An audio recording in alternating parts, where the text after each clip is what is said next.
The former central bank governor, Lamido Sanusi, put oil losses to corruption at $20 billion. But an unvouched so far PricewaterhouseCoopers report now claims a state oil firm overpaid the government, but it still owes the federal government $1.5 billion. Now, if that sounds confusing, don't worry, you're not alone in that particular report, but we're here to guide you and help you understand the murky finances at the Nigerian state oil company. This is Global Business Africa. Thank you for watching. I'm Raman Yang. Here's what's coming up. The Algerian Prime Minister meets his Chinese counterpart for bilateral talks. We'll have the details.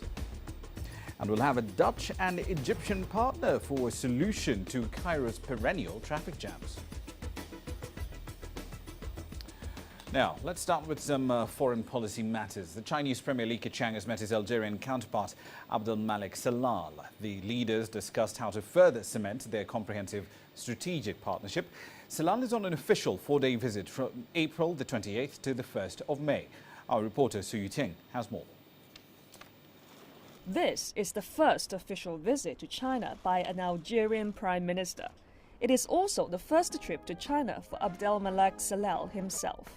His host Li Keqiang gave him a warm welcome at the Great Hall of the People in Beijing. The Chinese premier said that China-Algeria relations have developed in recent years through frequent high-level exchanges and enhanced political trust. 此次访华呢，也必将会为中阿关系的发展注入新的动力。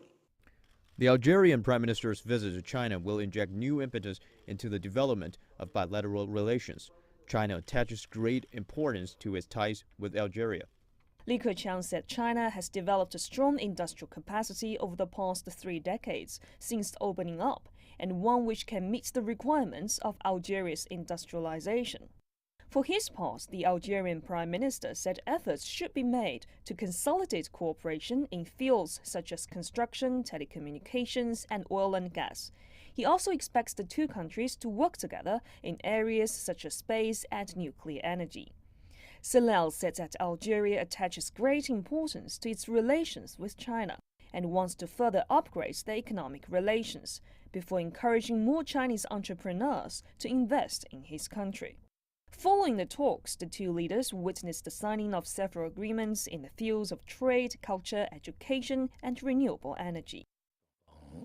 总理呢，在会谈中呢，一致认为 The two leaders have agreed that both China and Algeria should establish mechanisms to push forward cooperation in industrial building, infrastructure, agriculture, and high technology. China has become Algeria's largest source of imports, while Algeria has become one of the biggest markets for China's overseas construction contractors. An increasing number of Chinese companies have transferred technologies and equipment to Algeria, creating many jobs. The two sides believe that the Algerian Prime Minister's first visit to China will open a new chapter in boosting mutually beneficial cooperation, especially in trade and investment. Su Yuting, CCTV, Beijing. Still in China, its biggest lender by assets has signed a $2 billion infrastructure deal with the oil-rich West African nation of Equatorial Guinea. The Industrial and Commercial Bank of China says it will provide financial support to the nation's government as well as Chinese enterprises operating over there. Equatorial Guinea has the highest GDP per capita in Africa, mostly thanks to its oil resources. Now, speaking of oil, let's talk about Nigeria, where a forensic audit of that country's state oil firm, essentially accused of corruption, has found it actually overpaid the government by almost $750 million. However, the same report also says that the Nigerian National Petroleum Corporation had not properly accounted for around $1.5 billion of expenses. The probe was prompted by accusations from the former central bank governor, Lamido Sanusi, that the firm had deliberately withheld $20 billion in oil revenue from the government. The Nigerian president-elect Muhammadu Buhari has pledged to crack down on corruption in the energy company.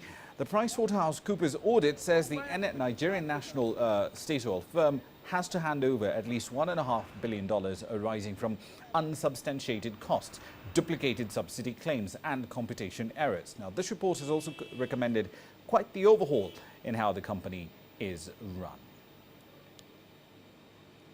Now, Deji Badmus is live in Lagos at the moment for a more detailed look at this report from PricewaterhouseCoopers. Deji, let's start with the question of timing and how it was released. What's the official explanation for releasing this report now? Because initially the presidency had completely refused to make the findings public.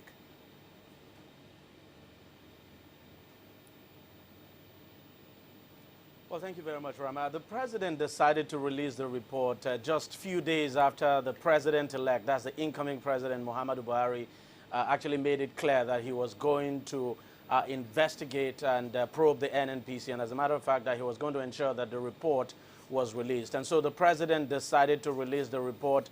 His spokesperson said the president decided to do it because he had nothing to hide, just to demonstrate that he had nothing to hide. But the president basically reacted to what the president-elect had said a few days before the release of the report, that he was going to probe the NNPC and ensure that the report is released. But with what we have seen, Rama, with what we have seen about this report, it appears Buhari would still have to conduct that probe eventually when he comes into office. Indeed, and we'll be getting into the reasons why a little later. But let's start with some of these, the headline numbers that have really grabbed our attention. According to PwC, NNPC owes the federal government, or rather overpaid the federal government by $750 million, but it still should pay another $1.5 billion. How should these numbers square out?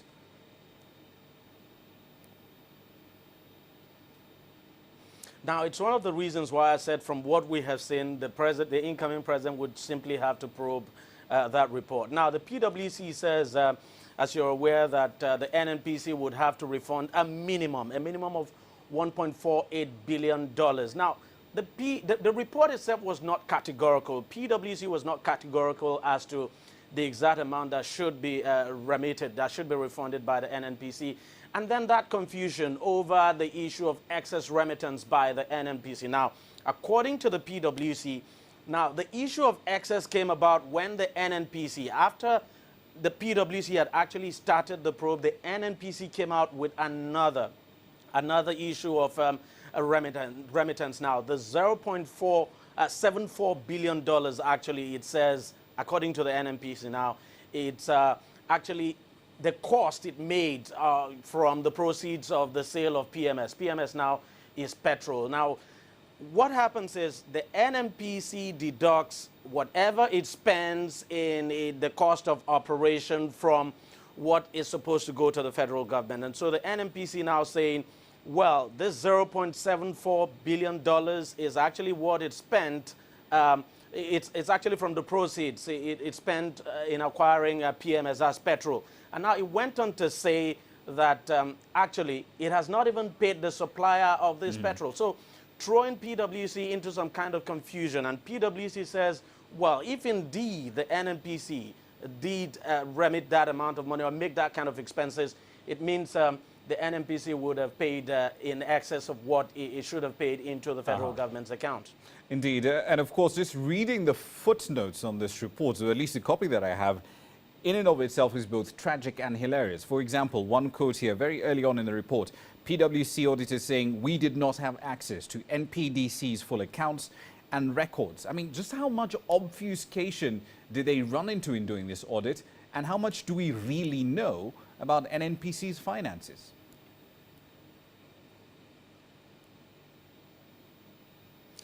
Honestly, for a very long time, people had complained that the NNPC is so much shrouded in secrecy. There's nothing like transparency. And what the PwC report has shown is clearly that. For instance, apart from NPDC that you talked about, PwC says NNPC was not forthcoming, did not provide so many documents it actually wanted. And that is the reason it says it is difficult for people to rely on its report, that the report was actually meant for the consumption of the Attorney General, the Auditor General of the Federation, and that it did not follow the generally acceptable auditing standards in coming, in reaching its conclusion, and that basically saying its report is not reliable because several times it mentioned in the report that it did not get several documents from the NNPC, and that is one of the reasons. It talked about the issue of excess remittance by the NNPC, not being categorical about what the NNPC should refund. Basically, what this report is about, the report is simply open-ended. the PwC raising issues without reaching a definitive conclusion. Brahma? Indeed, we'll have to leave it there for the time being. Fascinating content all the same. We'll try and get to the bottom of this. That's Stage Badmus live in Lagos. Now, let's move on to East Africa. Kenya's government says this country's economy, growth over here, fell by 4 percentage points, by 0.4% rather, last year. East Africa's biggest economy slowed down to grow by just 5.3% in 2014 compared to 5.7% the previous year. It was hurt by contraction in tourism and far weaker agricultural output. Attacks blamed on Somalia's Al-Shabaab militants have led to a downturn in tourism traffic and revenues. Periodic droughts, on the other hand, have reduced farm output as well. The government says agricultural output in 2014 went down to 3.5% compared to 5.2% growth in 2013.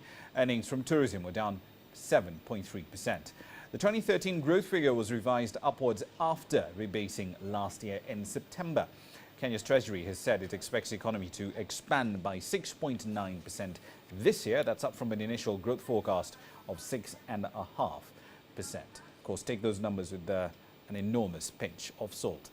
South Africa now. The National Union of Mine Workers is spoiling for a fight to the gold sector this week after it emerged that they had planned to call for a 75% hike in basic pay for entry-level workers. Now, this issue is causing jitters, not just in South Africa, though.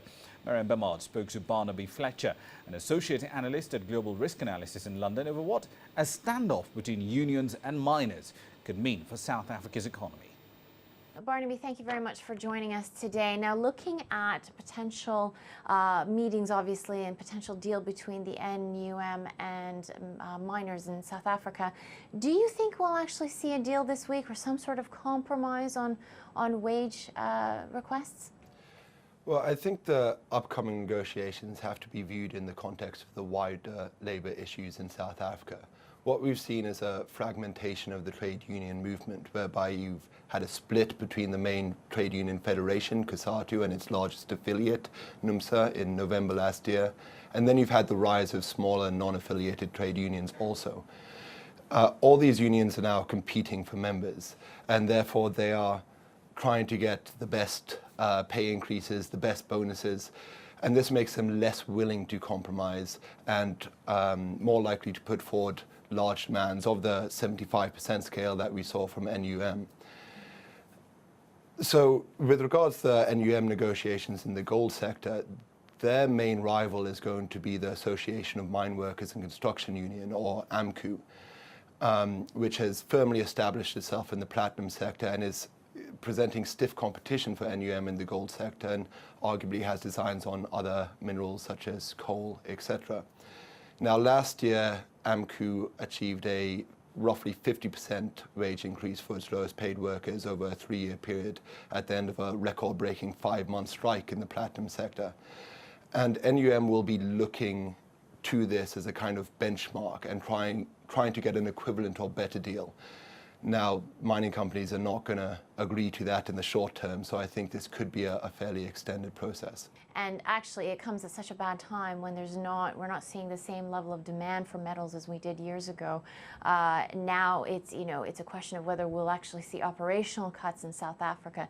Do you think that's where we're headed now for metals? We're certainly going to see operational cuts, and indeed there have actually. Many companies have either put forward plans or started implementing plans in this regard. And yes, as you say, that's because of low commodity prices both in South Africa and elsewhere, but arguably South Africa is harder hit because of a number of other factors as well. For example, problems with South Africa's electricity supply that have led to frequent scheduled blackouts since late last year. Obviously the trade union issues and the strength of the trade unions. And also legislative uncertainty with South Africa, the President Jacob Zuma referring back the Mineral and Petroleum Resources Development Amendment Act to Parliament in January this year. And so how do you think all of this is going to impact the outlook for miners specifically in South Africa? South Africa no doubt still contains potential as a mining jurisdiction. The geology still contains some of the world's most exciting deposits. It's the continental hub for world-class mine service companies, and it has a fairly well-developed financial system.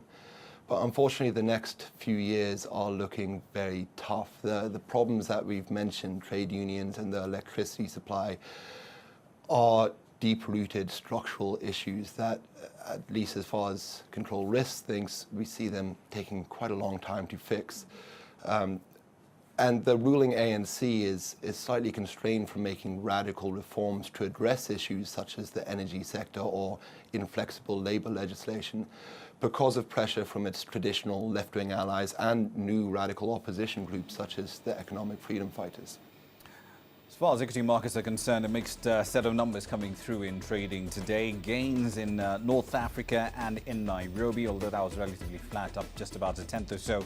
But in South Africa, down for the second day in a row. This, of course, all has to do with the Federal Open Markets Committee meeting. That, of course, should be ending sometime today. A lot of the losers in this particular session, BHP Billiton, you're also looking at Kumba Iron Ore. They took most of the points off the benchmark top 40 index.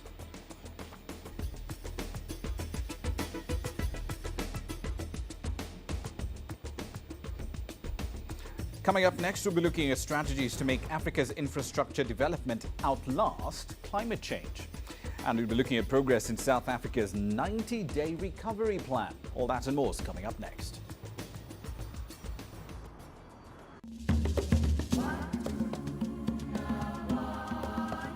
This is the first year that Africa will have more foreign direct investment than aid.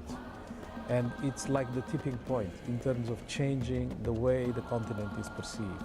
And I think this summit very much responds to that call. Now, whether it can materialize what is being announced is something that we'll have to check and see whether it happens.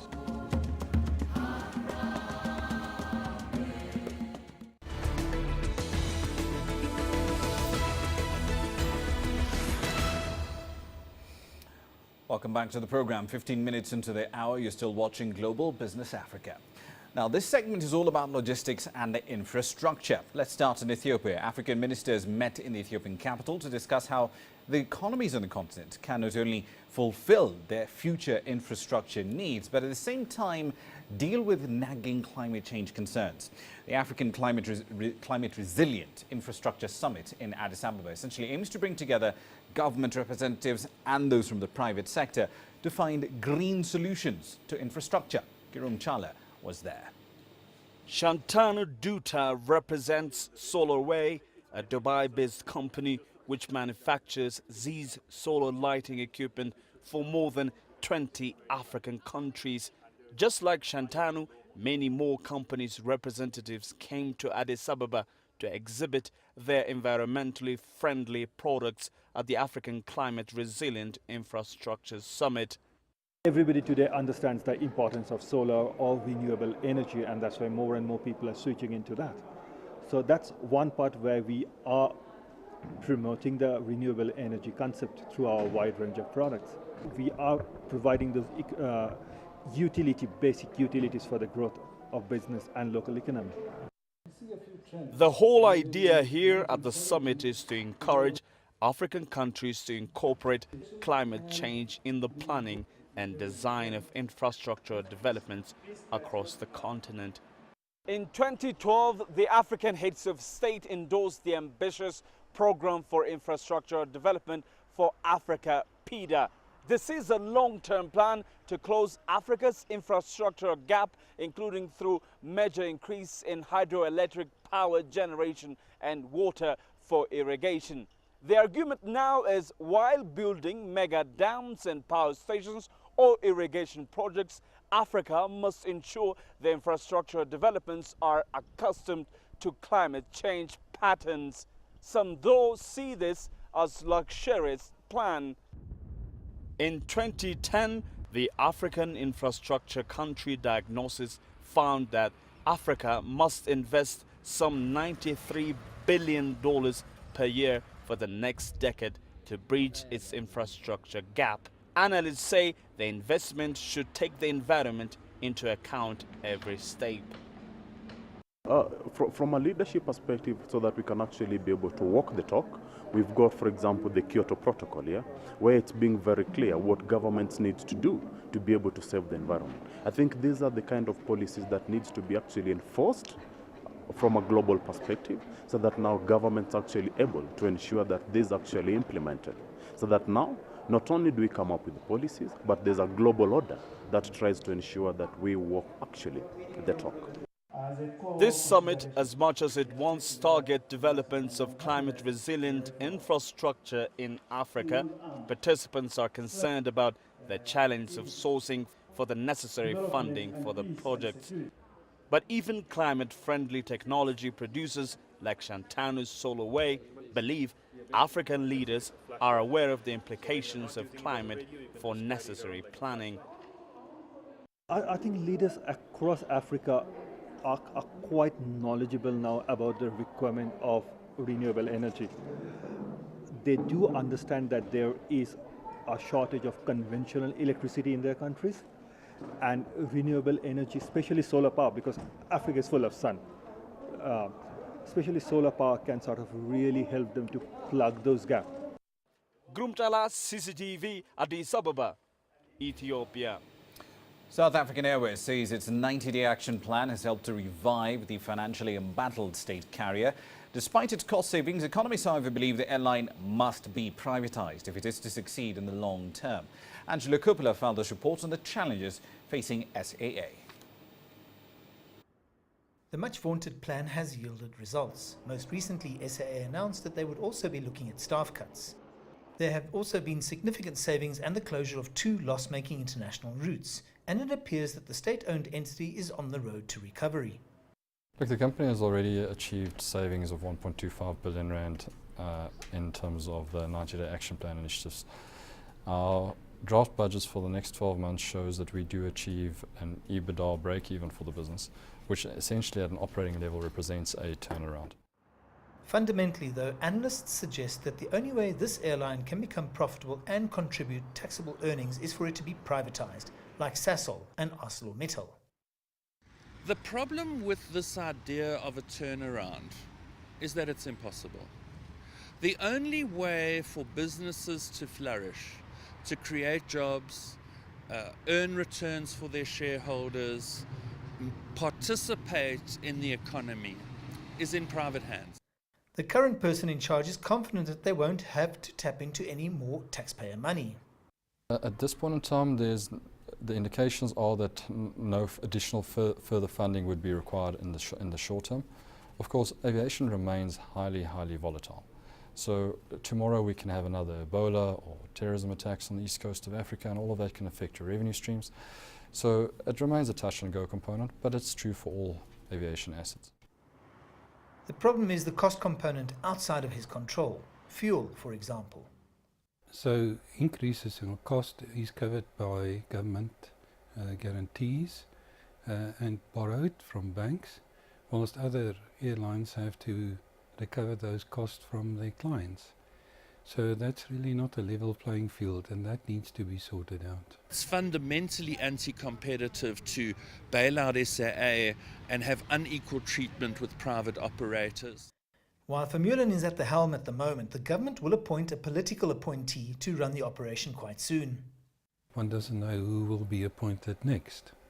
That interrupts the whole business flow or the whole strategy, and you can't actually operate a very large business in that manner. It needs a strategy, and it needs people to actually believe in it and to develop it and pull it off. As SAA puts a brave face on the current 90-day turnaround plan, it's the medium-term future of the state-managed enterprise that remains a concern. The question is, why is government holding onto the national flag carrier when it's such a drain on the fiscus? Surely those guarantees can be better used elsewhere. For CCTV, I'm Angelo Coppola in Johannesburg. Now, the traffic-lined streets of Cairo are a long way off from the cycling, bicycle-friendly city of Amsterdam. Completed canals, of course. But an Egyptian and a Dutch individual are working together to popularize biking among local residents in Cairo. They've started manufacturing bikes specifically designed to handle Egypt's congested roads. Adel Makrouki has more. Karim Abdullah and Derek Van Roy are two Cairo residents whose love for biking has made their paths cross. Like many in the Egyptian capital, the traffic congestions frustrates them. But unlike most people, they decided to find a way out. What completely can ruin my day is traffic. What puts my mood off, which makes me aggressive, and I don't think only me in Cairo. I think a lot of frustrations come from traffic. So there needs to be something done, and for me the solution is the bicycles, to be free amongst the cars. So the use of the bicycle as a means of transportation, we want to promote that idea. Together they've created Ain. It's the first letter for Agala, Arabic for bicycle. They made a bike for a friend and then another, and before they knew it, Ain turned to a startup business that produces from 15 to 20 bicycles monthly. It became known for its classic custom-made designs. When we first started working on coming up with an idea and how to make a bike for Cairo, we started thinking, how is Cairo like? What does it need? What should we make that would be suitable for the city? One of our slogans is Cairo Cycling City, but it's not really a cycling city. We want it to be a cycling city. So that we have a long way to go. So I think we managed to come up with a proper configuration for the bicycles that we're making, and that's why people are happy. Because most of what you would find in the local market, it's either mountain bikes or road bikes. These are bikes that are built and made for specific disciplines of riding. But like many startups, Ain faces many challenges. It's not financially sustainable as it is right now. There's no living we can make out of it, but hopefully there will be in the future. We considered approaching investors, but with the concept that we have in our heads, we don't want someone to have any, not commercial influence, but we don't want anyone to intervene or, tell us what to do. We are happy the way things are going. We're not considering going industrial and mass production. It's not something that we're considering for now. They decided not to rush with Ain, and for now they'll enjoy the ride and take it step by step. Meanwhile, they encourage anyone they encounter to commute by bicycles if possible. So when I asked to try a bike, they didn't hesitate for a second. Ain is trying to promote the culture of bike riding in Egypt. After taking a bicycle for a spin in Cairo, I must admit, it's fun. But there are many challenges. The streets are not planned so that bikers could move around easily. Yet the trend is rising and many Egyptians are hopping on their bikes and touring the capital. Adel Mahroui, CCTV, Cairo. Now, one quick mention with regard to the currencies. Earlier in the week, we spoke about how the Kenyan shilling is essentially on a fairly accelerated weakening trend, pretty much still in force, hitting new three-year lows today, 94.55, 94.65 to the greenback. For the record, though, the Fed has essentially dropped all references to calendar dates in regard to when it might or might not raise rates a little later on. Now, that's it for this edition of Global Business. As always, we like hearing what you think about what we do around here. Global Business Africa at cctv.com is the email to use. And of course, as always, Facebook and Twitter are still your ports of call. We'll see you over there. See you in the next 23 hours. I'm Ramanya.